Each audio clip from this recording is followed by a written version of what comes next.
Praise the lord. ఈ రోజు దేవుని జీవవాక్యము యోహాను సువార్త 5వ అధ్యాయము 23వ వచనము. తీర్పు తీర్చుటకు సర్వాధికారము కుమారునికి అప్పగించి ఉన్నాడు. John chapter 5 verse 23.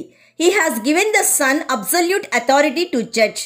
లోకంలో ఉన్న ప్రతి మనుష్యుడికి యేసయ్య తీర్పు తీర్చబోతున్నాడు. Jesus is the judge. ప్రియ సహోదరి సహోదరుడా, యేసయ్య మన అజ్ఞాన కాలములను చూచి చూడనట్టుగా ఉన్నాడు. మనుష్యులు తమ చమత్కార కల్పన వలన చేయబడిన బంగారునైనను వెండినైనను రాతినైనను దేవుడిగా దేవతలుగా పోల్చి వాటిని పూజింపకూడదు. సృష్టికర్త అయిన దేవుడు అందరికీ జీవమును ఊపిరిని సమస్తమును దయచేయువాడు గనుక తనకు ఏదైనా కొదువై ఉన్నట్టు మనుష్యుల చేతులతో సేవింపబడువాడు కాడు. ప్రస్తుతం ఇటువంటి అజ్ఞాన కాలములను యేసయ్య చూచి చూడనట్టుగా ఉన్నాడు. ఇప్పుడైతే అంతటను అందరూ మారు మనసు పొందవలెనని మనుష్యులకు ఆజ్ఞాపిస్తున్నాడు. ఎందుకంటే భూమి మీద ఉన్న ప్రతి మనుష్యుడికి తీర్పు తీర్చబోవు ఒక దినము నిర్ణయించి ఉన్నాడు.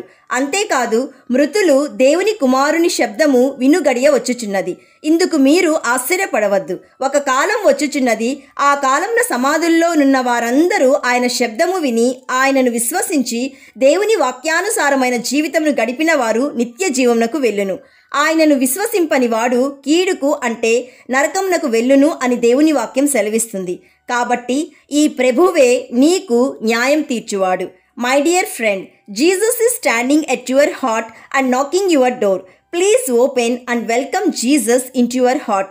So be faithful in him until second coming of Jesus, as he is your judge.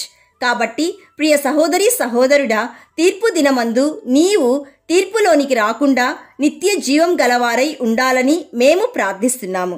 నమ్మిన వారందరూ ప్రార్థనలో ఏకీభవించండి. యేసయ్య, ఈరోజు మాకిచ్చిన జీవవాక్యమును బట్టి నిన్ను స్తుతిస్తున్నాము. తండ్రి, నీవే మాకు న్యాయాధిపతివి, నీవే మాకు ప్రభువు. ఈరోజు జీవవాక్యం వింటున్న ప్రతి ఒక్కరూ నీ రాకడకు సిద్ధపడుటకు కృపచూపుమని సర్వాధికారి అయిన యేసయ్య నామంలో అడుగుచున్నాము తండ్రి. ఆమెన్. God bless you.